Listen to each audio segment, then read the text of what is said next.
1959 کی سردیوں کی ایک ایسی رات جس نے انسان کی سمجھ، سائنس اور منطق سب کو خاموش کر دیا۔ روس کے یورال پہاڑ، جہاں برف صرف زمین کو نہیں ڈھانپتی بلکہ آوازوں کو بھی دفن کر دیتی ہے، وہاں نوجوان ایک مہم پر نکلے۔ یہ عام لوگ نہیں تھے، یہ سب تربیت یافتہ ہائیکرز تھے جنہوں نے زندگی میں کئی خطرناک راستے طے کیے تھے۔ ان کا لیڈر ایگور دیٹلوف ایک سمجھدار، پرسکون اور تجربہ کار شخص تھا۔ ان کا مقصد سادہ تھا، ایک مشکل پہاڑی راستہ عبور کرنا، اپنی کامیابی کا ریکارڈ بنانا اور واپس لوٹ آنا۔ کسی کے ذہن میں یہ خیال تک نہیں تھا کہ یہ سفر تاریخ کا سب سے خوفناک اور پراسرار واقعہ بن جائے گا۔ یہ گروپ جب روانہ ہوا تو سب کچھ معمول کے مطابق تھا۔ راستے میں وہ ہنستے رہے، تصاویر لیتے رہے، ڈائریاں لکھتے رہے۔ ان کی تحریروں میں نہ کوئی خوف تھا، نہ کسی غیر معمولی چیز کا ذکر۔ برف، سردی، تھکن، یہ سب ان کے لیے نئے نہیں تھے۔ مگر جیسے جیسے وہ دیٹلوف پاس کے قریب پہنچے، موسم سخت ہوتا چلا گیا۔ تیز ہوائیں، اندھیری راتیں اور وہ خاموشی جو پہاڑوں میں چیختی ہوئی محسوس ہوتی ہے۔ اس رات انہوں نے ایک ڈھلوان پر اپنا خیمہ نصب کیا۔ یہ فیصلہ بعد میں سب سے زیادہ سوالات کا سبب بنا، کیونکہ عام طور پر تجربہ کار ہائیکرز اس جگہ خیمہ لگانے سے گریز کرتے ہیں۔ پھر وہ رات آئی جس کے بعد کوئی گواہی باقی نہ رہی۔ کئی دن گزر گئے۔ جب یہ گروپ واپس نہ لوٹا تو تلاش شروع ہوئی۔ ریسکیو ٹیمیں جب اس مقام پر پہنچی تو منظر ایسا تھا جس نے سب کے رونگٹے کھڑے کر دیے۔ خیمہ وہیں تھا، مگر عجیب بات یہ تھی کہ وہ باہر سے نہیں، اندر سے پھٹا ہوا تھا۔ جیسے کوئی اندر موجود شخص خوف اور گھبراہٹ میں کپڑا کاٹ کر باہر نکل گیا ہو۔ خیمے کے اندر جوتے تھے، گرم کپڑے تھے، کھانے پینے کا سامان تھا، لیکن لوگ نہیں تھے۔ سوچئے، -30 ڈگری درجہ حرارت میں کون اپنے جوتے، کوٹ اور دستانے چھوڑ کر باہر نکلتا ہے؟ کون سی ایسی چیز ہو سکتی ہے جو سردی کے خوف سے بھی زیادہ ہولناک ہو؟ برف پر قدموں کے نشان ملے۔ یہ نشان خیمے سے دور جنگل کی طرف جاتے تھے۔ حیرت انگیز بات یہ تھی کہ ان میں کوئی بھاگنے کے آثار نہیں تھے۔ قدم منظم تھے، جیسے لوگ آہستہ آہستہ چل رہے ہوں۔ کچھ ننگے پاؤں، کچھ جرابوں میں، کچھ ایک جوتا پہنے ہوئے۔ یہ منظر اس بات کی گواہی دے رہا تھا کہ یہ کوئی عام بھگدڑ نہیں تھی، یہ کسی ان دیکھے خوف کا رد عمل تھا۔ جنگل کے کنارے پہلی لاشیں ملے۔ 2 نوجوان ایک درخت کے نیچے پڑے تھے، ان کے جسموں پر صرف انڈرویئر تھے۔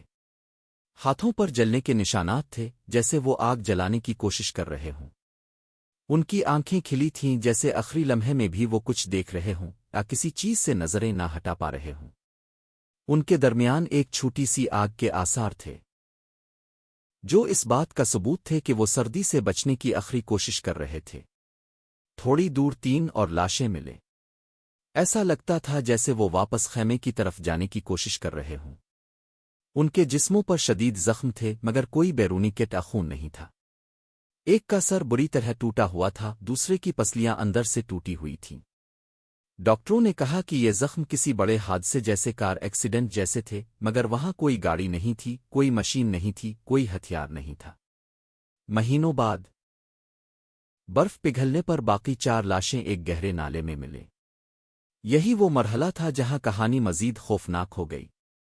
ان میں سے ایک لڑکی کی زبان غائب تھی، کسی کی آنکھیں نہیں تھیں، کچھ کے کپڑوں پر تابکاری کے نشانات پائے گئے۔ یہ سب کچھ اس دور میں جب سرد جنگ اپنے عروج پر تھی اور روس اپنے فوجی رازوں کو چھپانے میں ماہر تھا۔ تحقیقات شروع ہوئیں، مگر ہر جواب اپنے ساتھ 10 نئے سوال لے آیا۔ سرکاری رپورٹ میں لکھا گیا کہ ان سب کی موت ایک نامعلوم قدرتی قوت کی وجہ سے ہوئی۔ یہ الفاظ آج تک لوگوں کو چونکا دیتے ہیں۔ نامعلوم قوت کیا ہوتی ہے؟ برف، ہوا، کچھ اور؟ کچھ ماہرین نے کہا کہ یہ برفانی تودہ تھا، مگر مسئلہ یہ تھا کہ خیمہ جزوی طور پر کھڑا تھا اور اس جگہ تودے کے آثار نہیں تھے۔ کچھ نے کہا کہ یہ فوجی تجربہ تھا، شاید آسمان میں کوئی خفیہ ہتھیار آزمایا گیا جس کی آواز اور روشنی نے ان لوگوں کو خوفزدہ کر دیا۔ اس نظریے کو تقویت اس بات سے ملی کہ کچھ گواہوں نے اس رات آسمان میں عجیب روشنیوں کا ذکر کیا تھا۔ ایک اور نظریہ انفراساؤنڈ کا ہے، ایسی کم فریکوینسی آوازیں جو انسان کے دماغ پر اثر ڈالتی ہیں، خوف، گھبراہٹ اور بدحواسی پیدا کرتی ہے۔ ممکن ہے تیز ہواؤں نے پہاڑوں کے درمیان ایسی آوازیں پیدا کی ہوں جنہوں نے ان سب کو ایک لمحے میں اپنا ہوش کھو دینے پر مجبور کر دیا ہو۔ اور پھر وہ نظریات بھی ہیں جنہیں لوگ ماننے سے کتراتے ہیں مگر مکمل طور پر رد بھی نہیں کر پاتے۔ کوئی کہتا ہے کہ یہ کسی نامعلوم مخلوق کا حملہ تھا، کوئی کہتا ہے کہ یہ کسی اور دنیا کی مداخلت تھی، کیونکہ جو کچھ وہاں ہوا وہ عام انسانی تجربے سے باہر تھا۔ وقت گزرتا گیا، فائلیں بند ہو گئیں، گواہ مر گئے، مگر دیٹلوف پاس خاموش نہ ہوا۔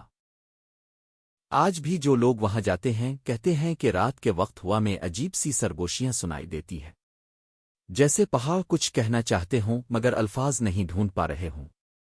یہ واقعہ ہمیں یاد دلاتا ہے کہ انسان چاہے کتنا ہی ترقی کر لے، کچھ جگہیں ایسی ہیں جہاں ہماری سمجھ ختم ہو جاتی ہے۔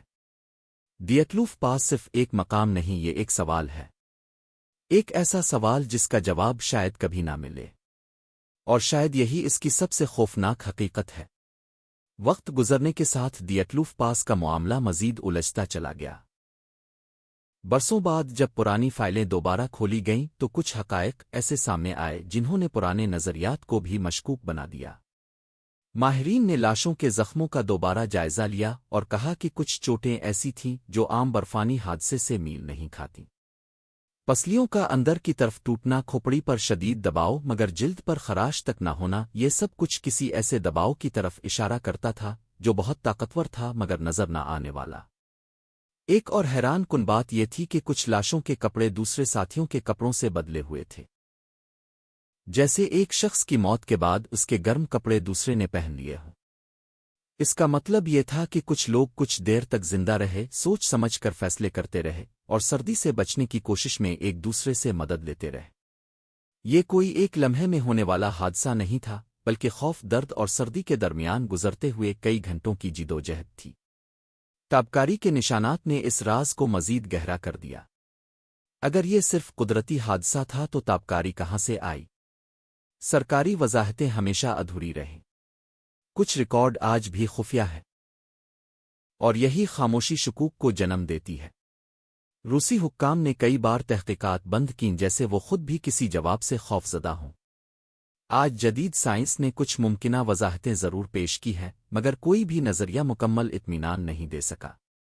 2019 میں کی گئی نئی تحقیقات نے پھر برفانی تودے کو ذمہ دار ٹھہرایا مگر بہت سے سوال اب بھی باقی ہیں۔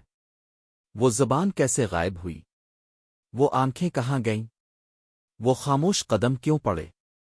دیٹلوف پاس ہمیں یہ سکھاتا ہے کہ کچھ راز وقت کے ساتھ دفن نہیں ہوتے بلکہ مزید گہرے ہو جاتے ہیں۔ یہ واقعہ صرف 9 لوگوں کی موت کی کہانی نہیں بلکہ انسانی علم کی حدوں کی یاد دہانی ہے۔ شاید کچھ سچ ایسے ہوتے ہیں جو خود کو ظاہر نہیں کرنا چاہتے، اور دیٹلوف پاس انہی سچائیوں کی ایک خاموش قبر ہے۔